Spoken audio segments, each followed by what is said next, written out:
Well, good afternoon, everybody, and welcome. And thank you for being with us here today. Let's all take a deep breath and exhale. It was a very powerful film. I'm Ron Mizutani, PBS Hawaii President and CEO, and we thank you for joining us for the sneak peek of this exclusive event of Indy Lynn's pop-up film, Move Me. And I assure you have been moved by this film. The episode you saw, by the way, today premieres Monday, November 7th at 9 p.m. on PBS Hawaii, and it'll also be available on demand at pbshawaii.org.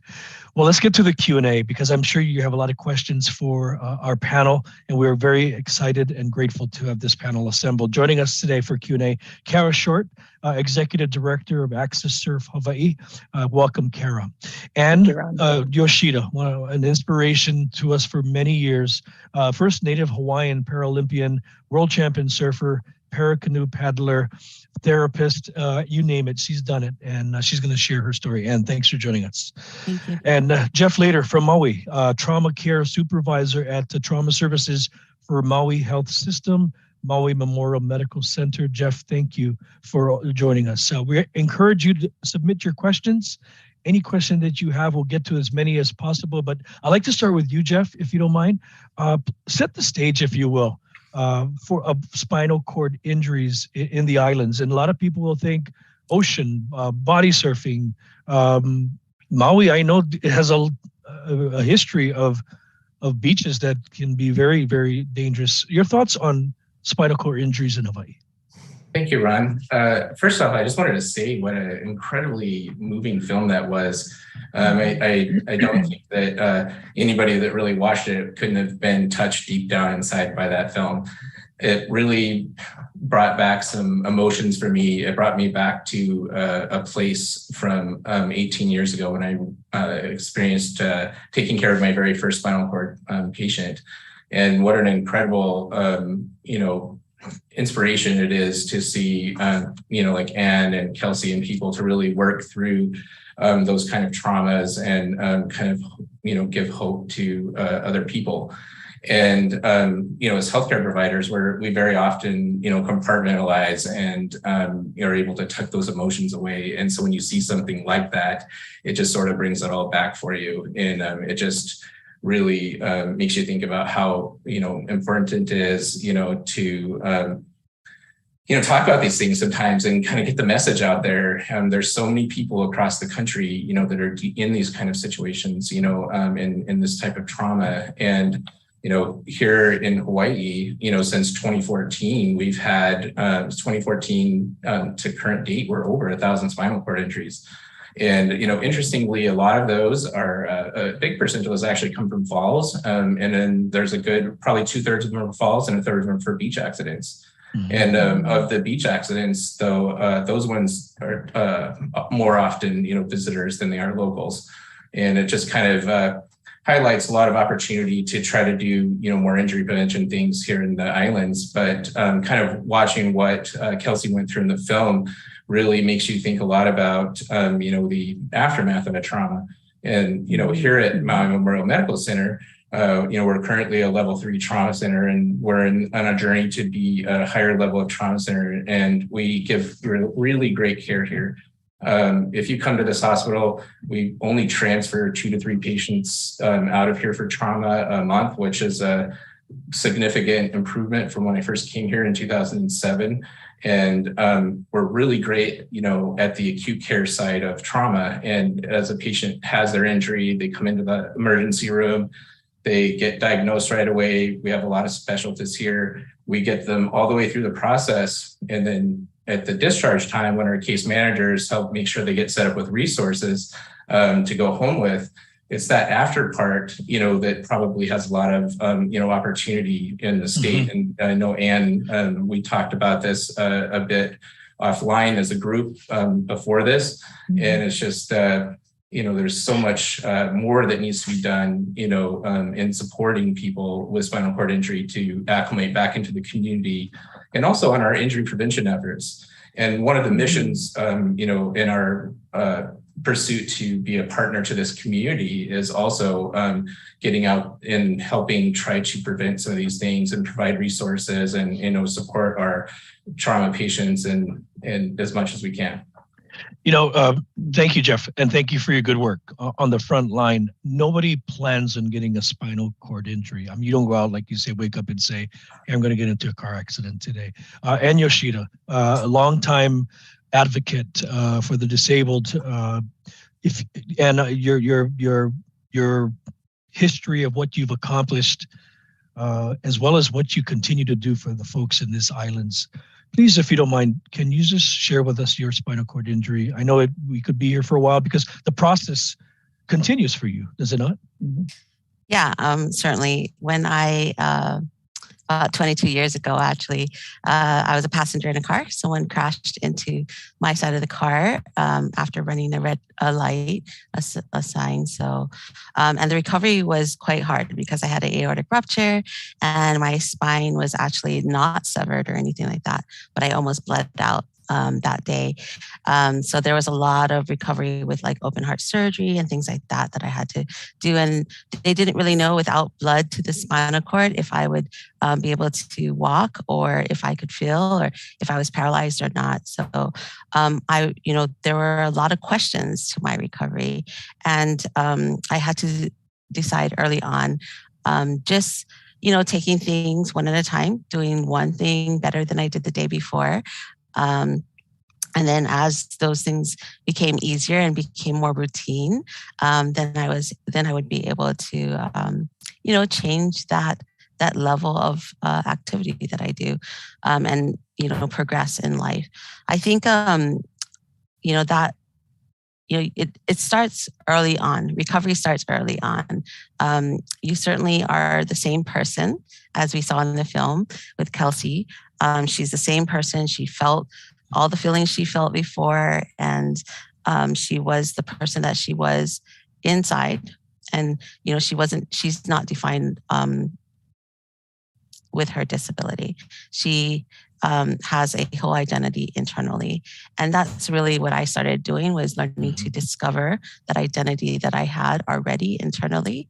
And then from there was able to, create more identity and create more things of who I am and who I wanted to become in this community. We're going to dive a little bit deeper into your accomplishments. Cara, I'm going to switch to you, because when we think about, by the way, thank you, Chris.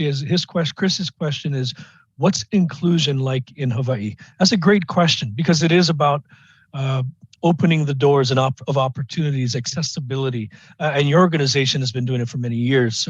And just your thoughts on what's out there besides yourself. And you folks do great work every day. Every day you're making a difference. Well, thanks, Ron, and thank you for having this discussion, showing this film. It's just fantastic and obviously very, very moving, but also very real and raw. And I like the fact that our discussion is talking about that post-injury and what is life in that next phase, in this different, the next steps. And so AccesSurf, like our programs are all about accessibility for the beach and ocean, and we run community programs, and we have been doing that for 16 years. But to your question, what else is there out there? It is a good question. And as we were having a discussion prior to being live, Jeff was sharing how he was looking for some other resources, and there isn't as many as one would think. And I think one of the things, there's lots of different things people look for, but something that really comes out of these discussions, and what I feel like was a big piece that was highlighted in that film, was the community side. And finding, and Anne talks about that quite a bit, like finding your community, and that there is that community, and everyone's of course is different, but that's what AccesSurf is about. And beyond us here locally, I mean, it's more small groups.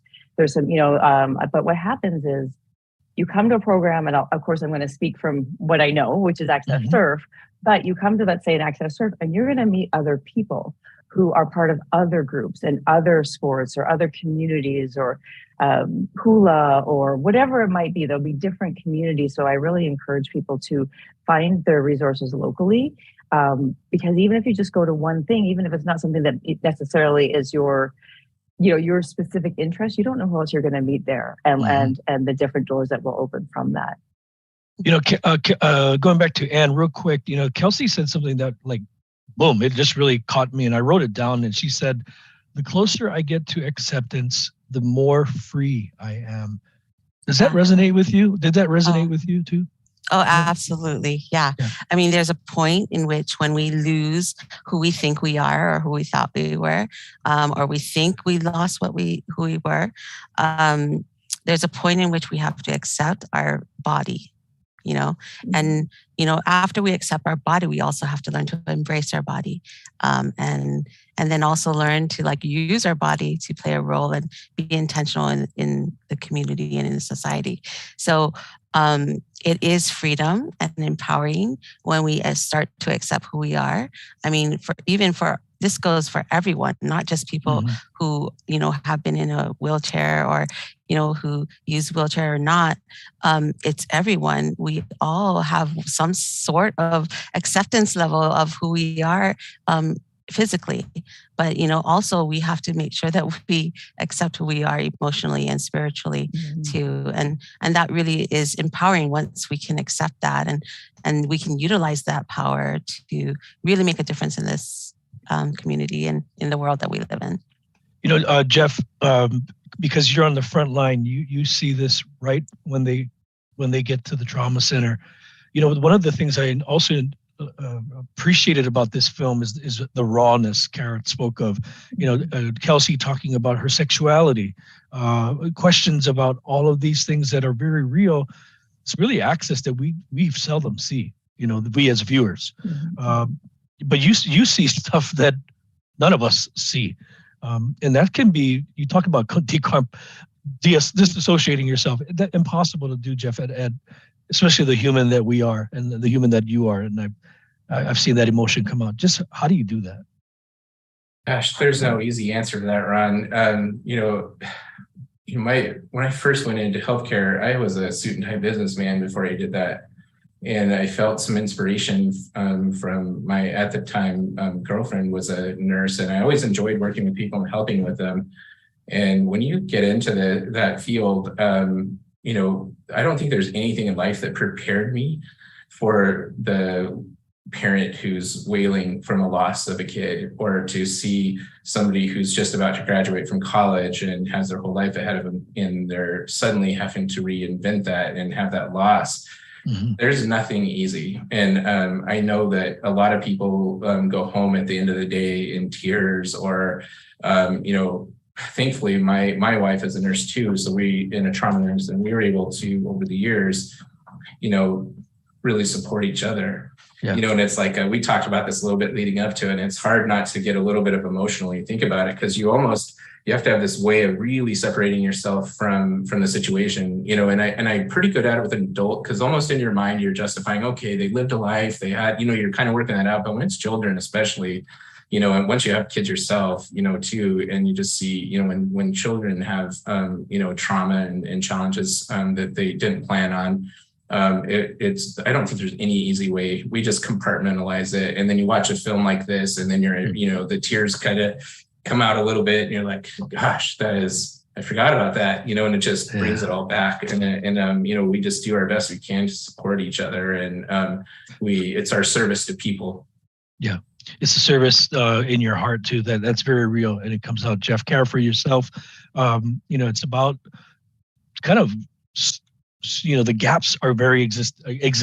We've talked about that, or we know they exist. But when you have a program like yours, and you have this human connection that is so very important. Yeah. In fact, we just had a question, somebody asking about that, about the gaps. When you see the smiles though, and people who've never been in the ocean, or people who grew up in the ocean and now all of a sudden have to reinvent themselves, like Anne, what's that like? What's that feeling like? Pure joy. Yeah. I mean, I'm I have that fortunate position where I'm the next step from what Jeff's experiences are, and we get to, there's a lot of hard work behind the scenes, of course, but when you get to a program day or any of our events, from the minute that you walk, through the gates to the beach and the sand, and you're meeting people on land and seeing them on the water, and it is pure joy. And all of us that are part of it, every part of our community, we're all feeling it together. And there's something, I think, inherently cultural around surfing and water sports and canoe and swim. There's something about that there's a whole different kind of community in itself. But then when you also bring in, people helping each other. And we're talking, our AccesSurfers helping the volunteers and the volunteers helping the AccesSurfers. It's across the board. And we use the word community over and over, but it's not a big enough word, I feel like, because it's much more than just that word, and how important it is.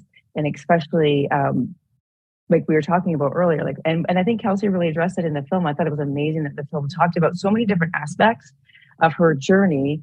And part of that is the physical, like her exercise. Of course, with AccesSurf, it's about exercise, it's about getting in the ocean and about all the benefits with that.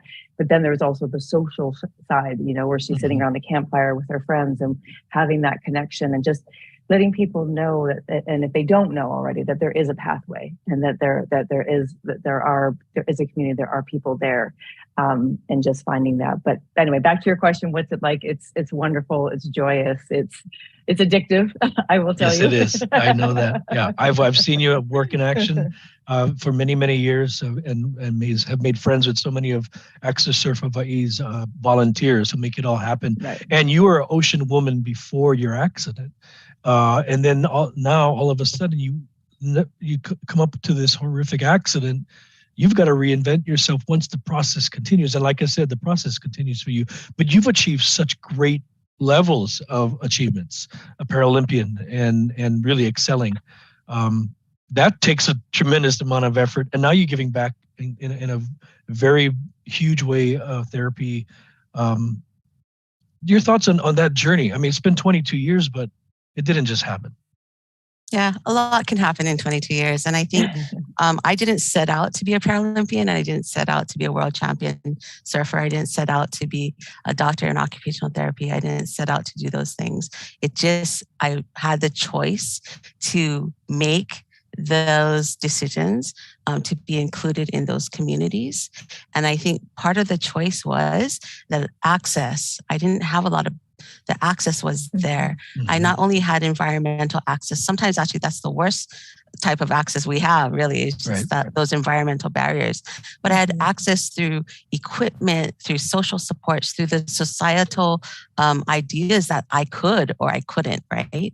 And then I also had access to, timing of things. There are a lot of times in school and in work that I had to modify my timing for the type of work so that I can include my lifestyle and the things I needed to do to be healthy.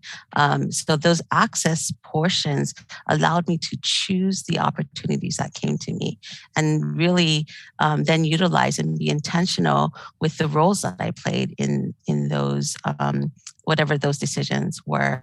I think the other part of it is that with Kelsey, she's very young in her recovery. It's, it hasn't been that long. And so she'll start realizing what kind of role she plays in the community, what type of things that she already has. I mean, look at the video, the movie that she made, or in the film that she made. And, how many people are touched by that? I mean, just one person is enough to be touched by this. And I think what resonated with me with her, it's not so much being in a wheelchair or learning how to redo things every day. It really was the fact that everybody has their individual stories, and they find their path, they find their role in their community, and they really start realizing that they can be extraordinary in their life, and they can serve as a light in this world through trauma, through loss, through whatever it is. There are no limitations. There are no limitations. Aloha, Karen, and this is Garrett Kuwata. Love AccesSurf does, and love what you folks say after your accident. And how long did it take for you to accept? And then I've been in the chair for 6 years, he says, and I still struggle with missing what I used to be able to do, and still struggle with depression. And Garrett, thank you for your honesty and transparency. Yeah. Can you help him answer that question? I can answer what helped me, because we are all individuals. Our stories are all individual. But I think one of the things that I see is that, a lot of the times when we go through the hospital and we go through rehab, a lot of the focus is on like going back to normal recovering what we lost. And that's good in short, doses, I should say. But really, once you're out of the hospital, you need to start focusing on your extraordinary, who you are, what kind of role you can play, what you love about yourself, what you, whatever it is that keeps you going, just start there. And, like I said, I didn't start as a Paralympian. I started as someone just wanting to get back in the water. And it was ugly when I got back in the water. It was not pretty. My clothes would fall off. I was in the hospital in pool therapy, and my full-on clothes totally came off because they're big. When you don't put it on standing up, they are really big, and so they just like fell off, and I was swimming, and my PT was like, hello, get your shorts on, but that happens, and it's funny now that I look back at it, but when I was traumatic in that situation, I was mortified. I don't show, I'm a very private person, very modest. So I hope that helped, Garrett. Yeah, no, thank you. We can talk more offline too if you want. we unfortunately we're moving. We need to wrap this up, but I want to hear your final thoughts, if you don't mind. We'll keep it a little tight because it looks like I think we have about 5 or 6 minutes. And we'll start with you, Jeff. Please, again, thank you for your great work on the front line and all that you've done for many, many years. I appreciate that. I'm so blessed to feel part of this opportunity and such an inspiring story. And, it's sometimes these things happen, in fate almost, and that, we are going to be able to, as a department, to help, get out more and do more in the community. And hopefully we can be there to support our patients and kind of, through these kind of processes in the future. And, we're working at it, but it definitely this is what keeps you going as a healthcare provider. There's some work to be done. Cara, same question for you. Your final thoughts and all that you experienced today with this very moving film and just this discussion. Well, my final thoughts would be really to thank PBS and thank Kelsey and her team for spreading the word and sharing such a beautiful story. It's going to touch a lot of lives, and it's really, really important work. So we just thank you for giving us this opportunity to share what we do, but just hopefully reaching more people in the world. Yeah, awareness, education. One of the things Kelsey went through was the death of her father. In other words, yes, life continues. Yeah, and I'm sure you've had your challenges outside of your own struggles and process. Your final thoughts on today? I would say I love being here, and I love representing, the greater spinal cord injury and things like that. I think we can all do something every day. And whatever it is, it could be small, it could be big, but we can all do something to create access for someone, embrace someone who might be in need, and we can all work towards a better inclusive future. Thank you. And thank you, Anne, for the good work that you continue to do, healing others. I just got something, anonymous thought. Kelsey refers to, before we wrap up, I want to read this, refers to her ability to recognize that the longing for having what she has lost will never go away. She holds it in coexistence with creating a new reality. As a person living with a severe pain disability, it's important to recognize that there are fact limitations. Accepting limitations without allowing them to overwhelm us is the path of acceptance. Finding that one's inspiration can take another form, which is meaningful in the path of healing. That's beautiful. I'm going to paste that and put that on our closing thoughts. Thank you, everybody, for being with us. Which concludes the panel discussion, at least. Please, all of you who did send in questions, we thank you. Again, we're sorry we didn't get to all of the thoughts. PBS Hawaii will be sending all of you watching an audience survey through email, and your feedback on today's event is greatly appreciated. We want to continue to offer these screenings, and we want to get better at it. So please provide your insight and your feedback. Also on your screen is a QR code. Please consider a gift to PBS Hawaii, thanks to viewers like you, we can do things like this. And I want to do more of these free virtual screenings and events and programs. And these panel discussions are so powerful. I'd love to be a part of them. To donate, simply scan the code with your phone. It'll take you directly to our donate page and to our website. And don't forget the broadcast premiere of Move Me premieres on Monday, November 7th, 9 p.m. on PBS Hawaii, also available on demand at pbshawaii.org. You'll also be able to find this panel discussion online as well at website. It'll be downloadable in a few minutes. Again, panel, thank you for being with us. Jeff, thank you for your great work. Cara, good to see you as always. And thank you for what all you and your army of volunteers do. And Anne, thank you for inspiring us and showing us the way. You are, in my eyes, a hero. So I just want to tell you that.